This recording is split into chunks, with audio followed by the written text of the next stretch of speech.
Hello and welcome to Sin and Steel, the heavy metal podcast. I'm your host, Sarah-Tonin, and today we're joined by Mitch Alexander, vocalist of Melbourne's Eye of the Enemy.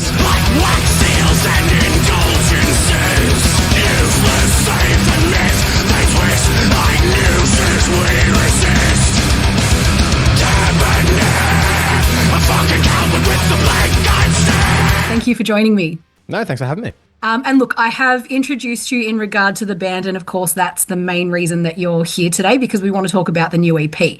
But before we do, you are an absolute overachiever, and you seem to have a lot on your plate. Would you like to just give viewers a bit of a rundown of some of the other things you do and that you're involved in? Yeah, I was I suppose still am part-time Triple J host, academic. Was a comedian for a while, podcaster. I mean, what else? I mean, dungeon master privately, but I still do that every week. Nice.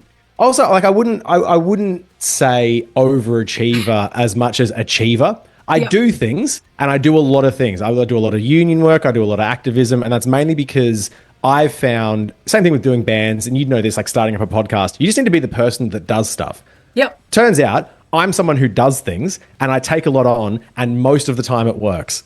Yeah. And so to varying degrees of success, but so I like, it's not about sort of, it's not about getting 100% in everything. It's about doing everything I can to at least 70%. It makes sense. I mean, you've got to have things that keep you busy, keep you entertained, keep you thinking and experiencing different things, right? And some of the things that you do would be very kind of different, but also linked. So I was curious about some of the things you do. So the Triple J hosting, the podcasting, the comedy, all those sorts of things. How do you find that those endeavours influence on your approach to music and performance? I feel like, I mean, they all do play in, but I would just switch it slightly to say that my approach to music has informed all of them. Only because I found metal when I was like 9. I remember the day, like I heard Korn, I think it was on Video Hits, and I was like, that's it, I'm done. That's all I'm doing. That's all I want to do. And so I was well into metal. I was a drummer first, like when I was a teenager, became a vocalist because I was bored behind the kit. And so everything after that involves putting a microphone in front of me, I try to approach with the same mentality that I had from the very start of music, which is to be forthright and authentic, to be slightly intense, to be aggressive in the confines of what I'm doing. And so I think like aggressiveness changes context depending on what I'm doing. But I love the idea of trying to leave people with the notion that whatever they just experienced, or however they normally experience it, they just got a metal version of that. Yeah. So when I was doing comedy, it was always like a little bit angrier and a little bit shoutier and more intense, more crowd participation as well. With academia even, I have found myself occasionally like just being a little bit more confrontational in the sort of the ideas I'm proposing, to get more of a reaction from the people I'm responding to. Like any sort of stuff like that has sort of informed everything else. I will say, to your question, like deliberately, also all of those things now have filtered into my approach to music. So like doing comedy on stage has helped with my crowd work as a metal vocalist. Okay. My work in academia, I'm a philosopher by training. That, as you can imagine, from an insufferable wanker vocalist, the insufferable wanker philosopher has informed the lyrics there. And so I indulged myself a little bit, but on this new EP, some of the lyrics I demanded to be written out with their proper referencing, because they were referenced. That's the appropriate thing to do. Okay. And so that's indulgent for me. That's a very one-to-one example. But I feel like all of those things, podcasting in terms of being conversational and getting ideas across to people succinctly has helped with how I structure both like lyrics, but also the syntax of the lyrics, so they flow better. And it might not even be super front of mind when I'm doing it, but it's definitely in there. It's definitely sort of churning away. Yeah. Because basically everything I do involves a microphone or at least words. Like that's my speciality. That's what I've always been good at. And so that's what they can't not inform each other, I think. Yeah, that's awesome. So if we were to look at your journey with Eye of the Enemy, that band has been around since, I mean, I was in high school, Yeah. but you joined a bit later on. That was after the Vengeance Paradox album. Yep. What has that been like for you, and how has the band grown and changed in that time? It's been, for me, it was, I was going to say life-changing, but I think almost like life-affirming, because I was in bands for the longest time, like I said, and I moved to Melbourne to be in a band, and the one I was in started to sort of stop gigging, lost a member, hard to find a replacement, and it all just sort of started to slowly crumble. But even before I moved to Melbourne 12 plus years ago, even while I was in that band, people Can I ask what band that was? It was last called. Okay. Yep. And before that, I forget the name of it before that, but they've actually, they are going to be putting out the album that we recorded nearly 10 years ago with my old vocals on it. And so I've heard the mix and master, and I'm like, I don't know how public knowledge that is, but oh well. Maybe it's a surprise. Maybe bleep the name of the band. Yeah, I could do that. Awesome. Thank you. Keep an eye out for something like that in the future. Sorry. But people would come up to me regularly and be like, "You'd be great in Eye of the Enemy." And I was like, all right, that means nothing to me, but thank you. I appreciate it. And they're like, but they're pretty good. And I'm like, okay, what do you want me to do with that information? Because at the moment, back then it was right around Vengeance Paradox coming out. They were big in the scene, but I was in Brisbane for a bit. When I came down, it's like, well, yeah, that's good, but I'm in another band and they have a singer. So what do you want? Yeah. My old band supported Eye of the Enemy. And I found this out later. Kano, our guitarist, and Benny, the bass player at the time, apparently saw me on stage and went, if we need another vocalist, that's him. Nice. And I was like, which was just, so like even they thought that apparently. And so when the Vengeance Paradox came out, it was going well. And then there was an Asian tour in the works, like going through a bunch of different countries. And they hit me up directly just on a Facebook Messenger. They just shot me a message being like, hey, do you want to tour Asia for a week? Awesome. And I was doing my honors at the time, and like I said, I wasn't in bands for about a year or so. And I was like, maybe let me get back to you. Like dream scenario since I was 9 years old. Yeah. And I've gone, let me finish my honors. And so thankfully they didn't go, well, why is he wasting our time? And went and got someone else. So they did wait. I did get in. And then, from there, I got to knock off on one of my major things on my bucket list from, I think I was like 25 or 6 at the time, which is like tour internationally, do a tour overseas. All fell into place. Yeah. So after that, it's been a fixture of my life.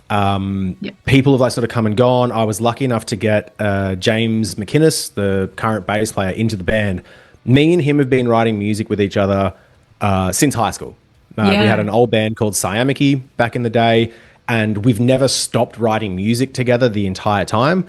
And so it was really cool to be like, oh, well, look, I've joined this act and we are relatively established. Things are going really well. We need a bass player. I know you normally do guitar. Do you want to come in and see how it goes? And it just fit and it just worked. Nice. And so we took too long doing Titan. I think we can all agree on that. Like it was just like, like 5 years or something since the release. And we were just learning how to write with each other as a new unit. And then we released Titan at the end of 2019 and had tours booked for April 2020. Can't remember why exactly, but they didn't go ahead. And so everything sort of went on hold again. And, as with everything else, band stuff sort of fell away. So it was really cool to get back into gigs and get back into writing just to feel that happen again. Yeah.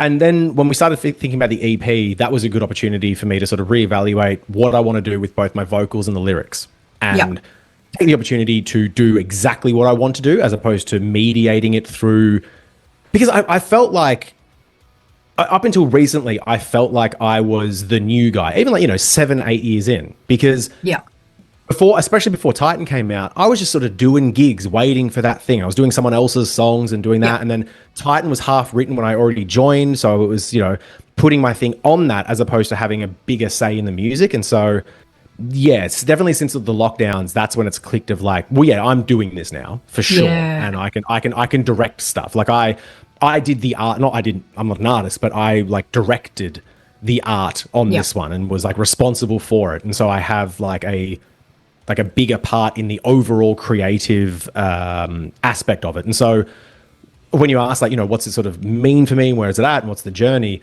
part of it is to step back in the role that I've always had in all my other bands of taking charge of more things than just my role on stage. And that feels really good. Like it like you talked about before, being the overachiever of just like, well, I can also get the merch done. Don't worry about it. I'll have a look. I can get an artist. We'll source it. And like having the things to do. Having the things to do feels really good when I have a band full of members also doing that. I think I would fray apart, and Kano's had it before, where you've got to do everything yourself. And unless you're a control freak that wants to do it, then like it sucks. It's terrible. Yeah. But having everyone doing, you know, 51% of everything makes what you do so much more enjoyable, because you're like, well, cool, you're looking after this. I can focus nicely on this, and we can get the whole machine running again. So you got to share that load. It's that's great. As a vocalist, though, I don't have to share as much of it.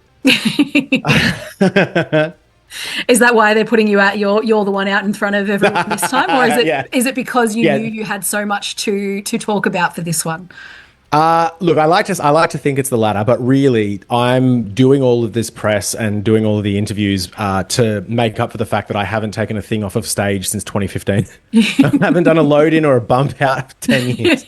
All right, just pulling your weight. No, I love that. So I guess we are talking about that. So if we want to look at that new work, so you guys have just released the fantastic new EP, Only Equals Negotiate. What's the story behind the title of this one? So I was, like I said, I've done like, you know, activist work and union work, and I was working in state level politics last year, and was out at like an organizer, like training intensive thing. And it was a really good 2-day, like it was networking, and there was actual tactics and all this sort of stuff for like just building movement. But in the first half hour of the first day, when they were just doing this like overall look at what we're doing and why we do it, one of the organizers just dropped this phrase of like, well, obviously, you know, we build power to be able to negotiate with the people that hold the levers of power, because we've got to keep in mind, only equals negotiate, right? So that's what, and she just sort of moved on, and everyone was like, yeah, okay. But that phrase just sort of like laser bore into my mind. It just stuck there, and it fused my synapses, and I've been stuck on it because everything else clicked into place after that. Because it's based off this notion that if you're not equal, then you can't be negotiating with someone else. You are gracing them with your presence. You're allowing them into your space. You are hearing them out, and then you will choose to gift them something. Or you are begging to someone who holds more power than you, and you are asking them for concessions. A negotiation requires obviously equal footing. That is how like the back and forth works. And it's just when I say everything sort of clicked into place for me, it opened up my mind to how power differentials rise up across society in all these different ways. The really obvious example is things like the union movement or like basic activism, where political parties have literal power in legislation, and they have money, and they have resources like that. But you can become their equal as a unit or as an ideology or whatever it is, a set of demands, by building people power, by making it not politically expedient for them to hold their position, whatever it sort of is. But that holds interpersonally, that holds relationally, that holds like economically, all of these different things sort of like clicked in and made sense. And I've found it to be a motivating factor for work. You know, when we talk about like what do we win when we are fighting for things that we believe in? What do we, when we are trying to collectively organize, what does winning look like? And for me, it's useful to conceive of it as we fight to become equal with those we need to negotiate with, and that is then the victory. That's where we can settle. We don't have to overachieve, but we also don't have to set goals deliberately low to make sure we get these like little bits. And so for me, I wanted to call the EP this. I've got merch. I finally got the metal shirts that have like big impact writing on the back. I've never had them before. Nice. With the EP name. And it really is just because I heard it once and it shifted how I view everything. And so if only one other person sees this title and has a thought about it and it grows into something else, then that's enough for me. This whole EP has been worth it from now. Nice. And how does that kind of concept flow into the music, the lyrics, the artwork, all of those things? It was a cool big concept. I will say on the lyrical front, I'm not subtle in a lot of things that I'm saying on these lyrics. Like I said before, I took this opportunity to be as forthright and authentic, and because it's metal, as angry and aggressive and not evil per se, but mean. It's like pissed off. That's the point. Like that's why you scream. If you're not actually angry, then don't scream. Don't bullshit me. But I get so many amazing messages from people saying that this song meant something to them or they heard something in it. Yeah. That it's not even that I'm reticent to explain exactly what I meant by these lyrics or what they're written for, why they were written, blah, blah, blah. Because I have that meaning for me. Yeah. And I don't want to tell someone they're wrong if they hear something. Like that sucks. Like I've seen that. I've had songs that I'm like, oh wow, no way. And then the singer in an interview is like, oh, I wrote that about a breakup. It's like, oh, that changed my life. I thought that was about God. But also, I feel like that's not the point of art. Yeah. It's that when someone has something of yours, their interpretation of it and what they feel about it and what it sparks off in their mind, it's not just that, that's valid. It's that's what should happen. Yeah. You should put art out in the world for it to change someone else's life. And by change, I mean change the way they think, their perception on things, their ideas, that they're now going to have new ideas because of what you did. So let that flourish. Let that go in whatever direction. Yeah. And I feel like there is therefore a responsibility if you're going to be doing stuff that might be construed the wrong way. Like coming from comedy, the idea of satire. Like you've got to be aware that if you're satirically doing a misogynist joke to poke fun at misogynists, you're also just doing the joke. Yeah. So you need to be confident that everyone who hears it will go, yeah, misogyny sucks, as opposed to, yeah, up the boys. Yeah. And that's on you. If someone takes it the wrong way, you can't just piss and moan and say, I didn't mean it like that. Well, you didn't do your job good enough. Yeah. So that's why I was also very not subtle in my left-wing, angry, anarchist, violent politics that I have. Yeah. But overall, so off the lyrics, but the overall sort of concept to it, it all sort of came out of this like creative churn that we were going through from a bunch of different disparate sort of like sections. So it's a 4-track EP, and we knew we wanted to write an EP before an album because it's been too long since we did an album and we didn't want to take too long to release new music. Yeah. No one's alone. How long is every phone we see is fucking ending? I dream of better days with the head 7 on this mic. So don't gamble it away. Don't gamble it away. And then we were thinking, well, if we do an EP, we live in an age of, the streaming currency that we currently have, the streaming economy, and we need to maintain sort of attention. So let's do, we're trying to think of a concept. So we actually started writing the music. Kano started riffing on this concept that I came up with that I don't think I'll ever reveal to anyone because the EP spun away from it and it started to change. But we work really well as a unit when we have a concept to write to, not just like, we want to do heavy. It's like, no, well, we need like something thematic. We need something like wanky. James and I describe songs in color and dryness or wetness. So there's a lot of like purple, dry songs on Titan. And then we were looking at more like orange and blue and wet sounding songs on this one. But wow, okay. We have this concept. I don't mean to interrupt or stop you there. No. Is there something that is based on? Is it something that you guys just understand for each other? Neither of you have that condition where you actually see.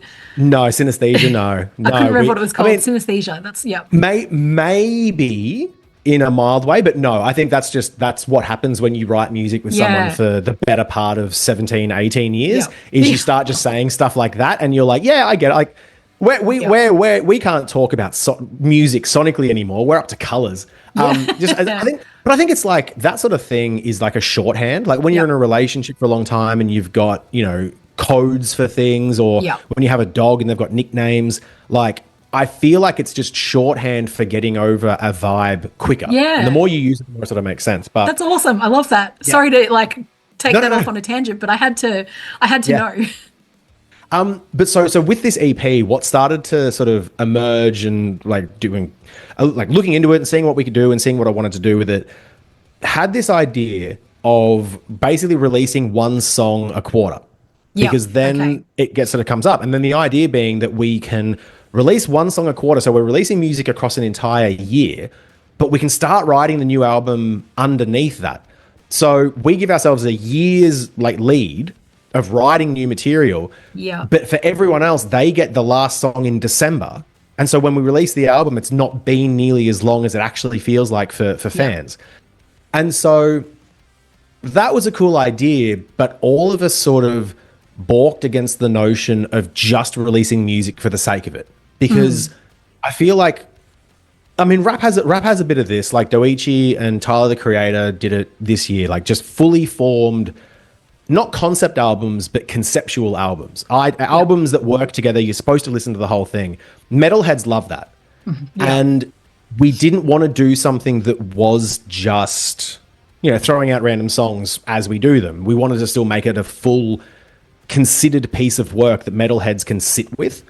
And so the idea of the entirely circular EP that looks at basically 4 broad different interpretations of Only Equals Negotiate. Yeah. And it comes across, I think, like through the song names, through the lyrics, through even the artwork. Yeah. The artwork that this designer, Thrashwolf, who I love, I've always loved his stuff, did up for us, has this circular manuscript, like medieval art looking thing that shows figures going through movements that have these, 4 different emotions, but they're all interlinked and they repeat. And so the EP is obviously 4 discrete songs. It's not like a Meshuggah style, like Catch 33 thing, but every song does lead into the next one. Yep. And the last song leads into the first, and you can just keep listening to it on repeat, which was our way of sort of making sure it was a proper release, not just songs for the streaming platform. Yeah, awesome. And I was curious about the releases as well, because it was a lot of people spaced them out, but it was spaced out across the entire year, which was quite extensive, but it worked really well. And how did you find that approach worked the way you thought it would, in terms of that build up and that excitement and getting people in and on board for the release? I think a lot of people, not a lot, but a few people were very disappointed to find out it was only an EP. I think a lot of people were expecting an album, because the other thing as well that we did deliberately was, like, as an experiment to see how it works, not announcing things, not having the build up. Like, I think the longest run was maybe a fortnight before one of the songs we had a little teaser. Yeah. But otherwise it was just sort of like dropping them out of nowhere. Here's the new music, see how we go. Yeah. And it went well enough. I don't think it tanked us. I don't think it like exploded us. It just worked well. We seem to have gotten like a few more people on board over time, which is, great for growth. And we do have an idea for the next one as well, just to get another experiment to try and work with the algorithm stuff. But I feel like the one thing that we took away from, at least what I took away from it, was that releasing a full album on streaming services made with 1 or 2 songs beforehand as a single lead up, it doesn't work, and no one wants it, basically. Like, the reason you did that initially was because you wanted to sell albums, and selling albums was profitable. Yeah. Now there's nothing to sell and it's not profitable. Yeah. So there's no hype to build. And I think on the flip side of metalheads really liking considered full albums, and I like producing them and I like listening to them, so that's good. I think the flip side of that is that there is a lot of sort of institutional inertia in metal where we're slow to change. We want to keep doing albums. We want to keep doing them in the same way. And I like full albums, but this release schedule of 2 singles, then the thing drops with maybe a third, isn't fit for anyone's purpose now. So I think metalheads, bands need to think about new ways of doing things.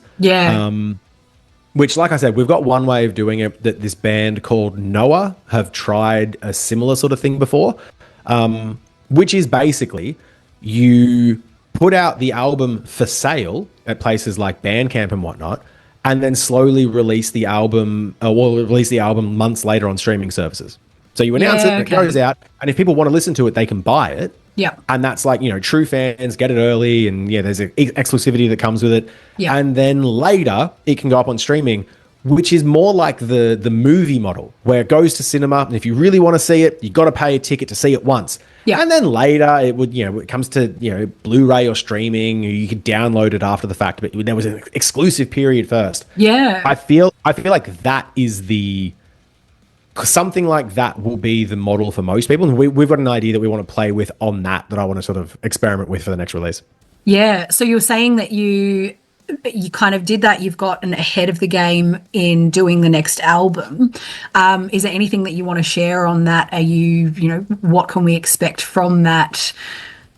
Yeah, I want to selfishly to almost lock things in because I like the direction it's going.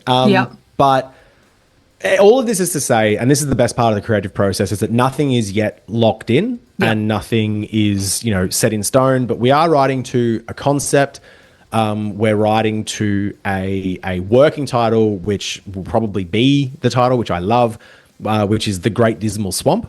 Oh. And I'm enjoying experimenting with the new style of vocals and new song types. Because I'm really into like the, Cult of Luna style, LLNN, really like big, slow, heavy riffs. Yeah. And I love the idea of trying to find out what Eye of the Enemy sound like doing that. Okay. And so I love experimenting with all that sort of stuff. And so at the moment, we're just playing around with that sort of thing. And just like the concept from the EP, which I didn't talk about, like the first one, this all might result in us getting 4 or 5 tracks down and be like, oh, let's go this way. This is what it actually is now. Or it might result in, the 14 tracks being exactly as I already picture them now, and they are what they are. But I like the idea of, talking about it to sort of put it out there, but also with the huge caveat of like, everyone should be talking about artistic endeavors in a more amorphous way. Yep. Like, this is what we're currently doing, and we might throw it all out, and that's the best bit about art. Like, that's the whole. That's the whole point, is to not worry about where we're actually heading. Yep. And I think there is. It's less of a problem in the metal scene, but there's definitely the toxic fandom has now sort of transformed into this idea of parasocial relationship sort of stuff, and it's just sort of like, let artists do stuff. Yeah. There's no beholden to anything. We're all just, and like, this isn't this isn't most people's full-time jobs anymore. And even when it is, it's still a creative endeavor. Like, I love it whenever any sort of artist does exactly what they want to do, as opposed to doing it for any other reason. Yeah. I always want to see, because even when it's something I don't like, it's still an insight into what they were doing. Yeah. And that's great. That's so much better than just the same album again, or the same style of comedy, or whatever it is. It's like, well, you've done that. Like, show me some other stuff. Unless they love doing it and you can tell. When they've found their thing and they love doing it, then that's when I can just keep gobbling up the same art over and over and over, because it's great. You've done it. You are enjoying it. I'm enjoying it. Yeah. No, I think that's great. And I guess I was curious as well. So your vocal style on this one as well is, you were talking about it before, but it's very aggressive. There is a lot of power, a lot of emotion that comes through in that. How do you kind of embrace that and pull that into your music? And is that something that you like to do throughout all of it? Is that what you're doing in the next ones? Yeah, this one was, so like I sort of hinted at it before, but with Titan, I was definitely coming into it as the new singer of Eye of the Enemy, as opposed to I'm the band singer. And so I was definitely like, well, it's Melodeath, and so it needs to be a little bit of screaming, a little bit of like death style screaming, and the cleans are doing a thing.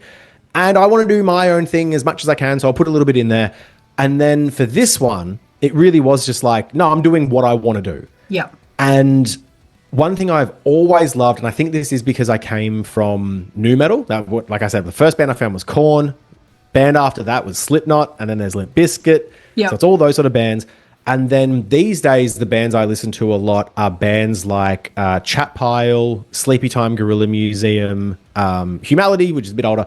There was Daughters, but like any band, Scott Walker, this like weird, amazing. If anyone's listening and wants to check out the song Jessie by Scott Walker, it's phenomenal. It is phenomenal. Get into a dark room, turn the lights off, and listen to Jessie by Scott Walker. It will change your life. Okay. And for context, I saw someone start a comedy show with it, so that'll set a tone. Okay. But so I'm always drawn to anything that one sounds like the person screaming. Yeah. I have never, obviously it's good, but I've never really enjoyed a form fill style of vocals where, you know, it's just the metalcore screaming. It's just deathcore or whatever it is. Because even then, like Bozeman from Whitechapel has such a distinct tone to his voice that I can still get around it. And I would even argue like Corpse Grinder has his own style and his own thing. Yeah. So I love personality and tone to a scream. Yeah. And I also love weird stuff.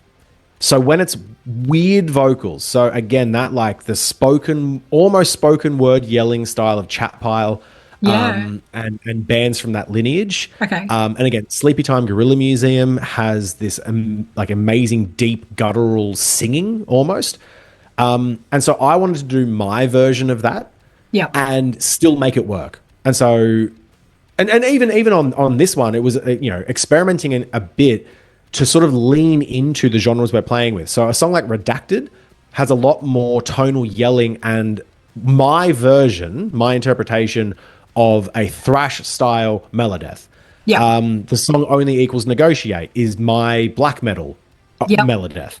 And it was just sort of like, it was, when I say experimenting as well, it wasn't putting on a voice. One thing I didn't want to do was to do like, I'm going to pretend to be black metal and I'm going to imitate black metal. It's just like, this is what happens to me when I do it. Yeah. But I don't want, like you said, I like the passion and the aggression that I've got in my voice. I always want that to be sort of to forefront. Because like I said before, if you're screaming, one, it should sound like you're screaming instead of putting on a voice. And two, you should have a reason to be screaming. Yeah, what are you screaming about? Exactly. What are you mad at? Don't just do it because that's what metal is. Yeah. Actually, like start from the first principles first. If you have to be angry about something to do the angry thing, that's what I want. And I feel like you can tell when people aren't. Yeah. And it takes a while for people to find their voice. I'm not saying you quit if you don't, but I'm saying aim for it. Always be striving to hit that. And again, so in bands like Chat Pile, take that the next step where they go, I don't care what it sounds like. Yeah. Like I'm doing what's perfect for me as opposed to anything else. And so moving forward to the next set of releases, I can imagine I'm going to sound similar to what I was doing on this EP. But again, I always want to be trying new things. And there's also the tension of like, what can I get away with in this band? I've suggested some things where they're just like, no, you're not doing that. Yeah. I'm like, well, I'm going to try. And they're like, you're not. No, we're just going to take it out. So it's always, and that's the thing, it's the push and pull. Like we had, and that's, again, the creative process is great because it's not just me going, well, here's the vocals. And our drummer being like, well, here are the drums. It's everyone working on different bits where we go, the guitar isn't working for me as a vocalist here. Can we do this with it? Can we change this? And so getting that back from, everyone else in the band to be like, do more of that. That was great. Do less of that. That's taking away from this song, even though it's your special art. Like it's not working as a unit for us. So, Yeah. No, that's great. It brings it all back into the theme that's come up throughout this whole conversation of the art and what you actually want to create. I saw that Eye of the Enemy are opening for Dark Tranquillity in 2025, which is really cool and will be a killer show. Do you want to tell us a little bit more about that one and what else you guys actually have coming up? Yeah, Dark Tranquillity is wild. Like that, but I mean, the Inventors, one of the main bands in the genre that I'm in, are taking us across the east coast of Australia. So okay, cool, sure. Let's just do a Dark Tranquillity. Fuck yes. It's wild. Like the type of shit that I feel bad. Like I'm definitely not American in this way of like I don't like big upping myself and like, oh, look at the stuff we've done. We're great. Yeah. Because it definitely feels sort of conceited. But I feel genuinely lucky and grateful for the type of shows that this band has gotten to do. Like the Asian tour was like half of it was with Flesh God Apocalypse and the shows were incredible. And then when we went through China, the shows were massive. They had no right to be as good and big as they were. But like, I think like apocryphally, the first show or the first like inside the first year of this band existing, this is well before I was in it, they opened for Cradle of Filth. Maybe the third show was opening for Cradle. That's insane. Yeah, they picked up Amon Amarth super quick. And then it's like since I've been in it, we had Fear Factory, Soilwork.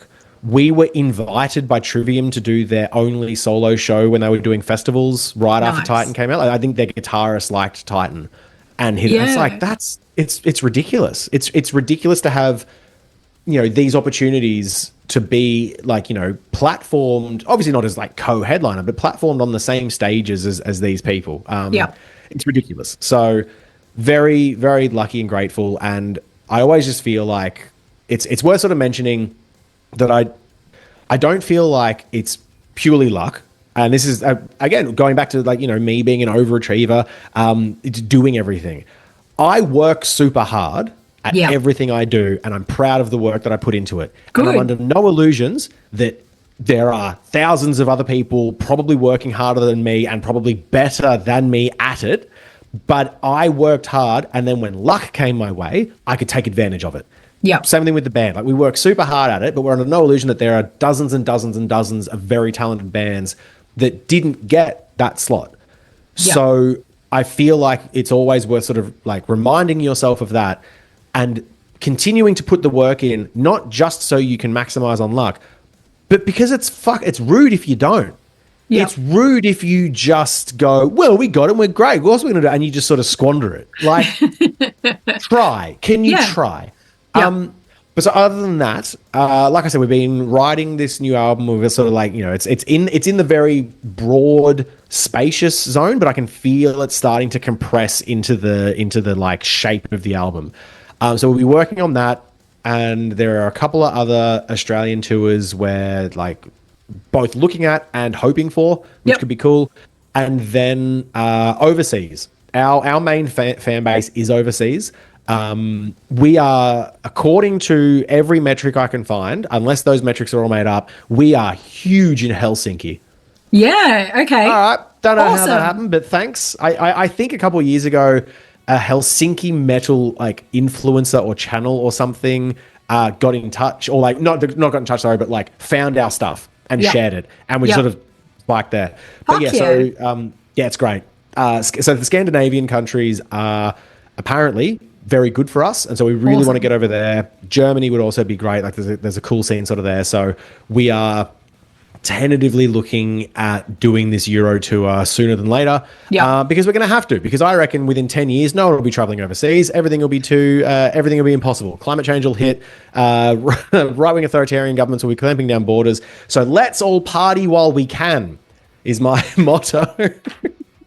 Sorry to bring down the end of the interview, but no. And you know what? I'm sitting on a little bit of a decision at the moment for a trip next year, and that might you've just said might help sway that.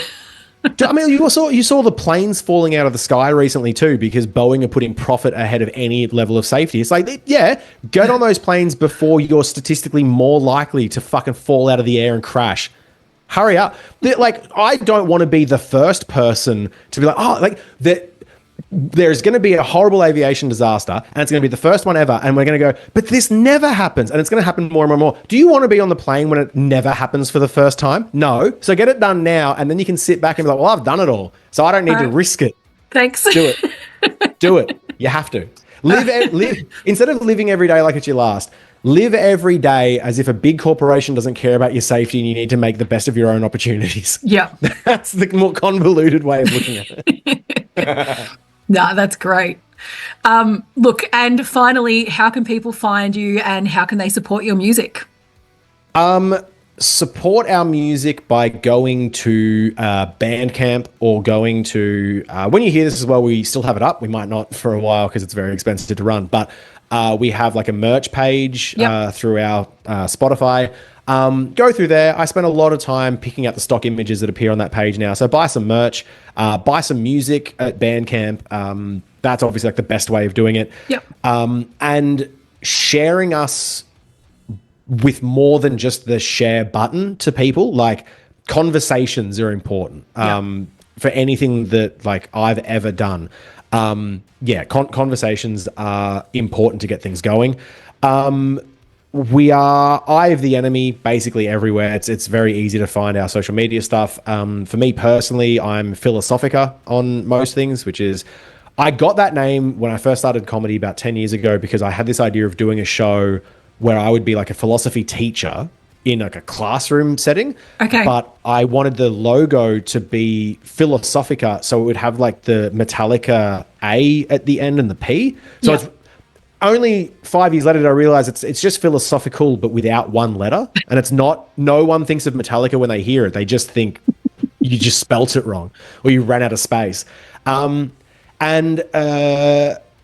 think for a fun tease for anyone who's listening to this, I'm in an as yet unannounced podcast, which does have like the first episode will probably be out.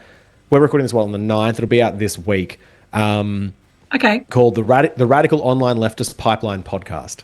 And there's already like a teaser episode, like a placeholder episode there. It's not announced yet, but if anyone listening to this is interested whatsoever, you can go and check it out. And that's I haven't told anyone else any other interview that. Your podcast or but a new one. Yeah. Yes. Yep. Awesome. Fuck yeah.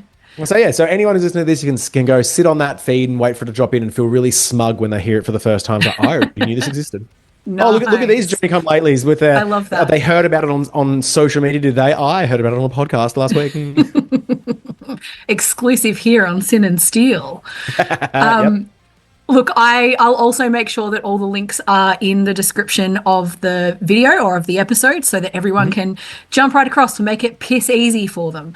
So if you want to drop me the link to that one as well, I can include that there. No, that one, no. People have to look it up themselves. All right, Band stuff, 100%, but otherwise you've got to scrub back through. I'm not even saying the name of the podcast again. You got to scrub back, 2.5 minutes, find the name of it. I said it really fast, so you're going to have to pause it and listen to it, but you can find it that way if you care. That's for true fans. That's so conceited. I just ruined everything I said about trying not to be conceited and up myself. Ruined the whole thing. It's all right. Now you just got to do like your black metal scowl. Yeah, exactly. Yeah.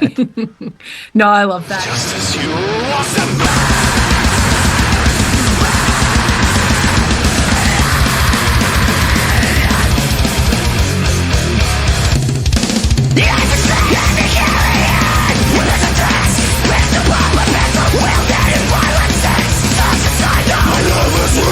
Look, thank you again for joining me, Mitch. It's been an absolute pleasure chatting. No, this was fantastic. Thank you for having me on. And thanks to all those tuning in for this episode. Don't forget to like, subscribe, and let me know in the comments what you think of the new Eye of the Enemy EP. And until next time, stay metal.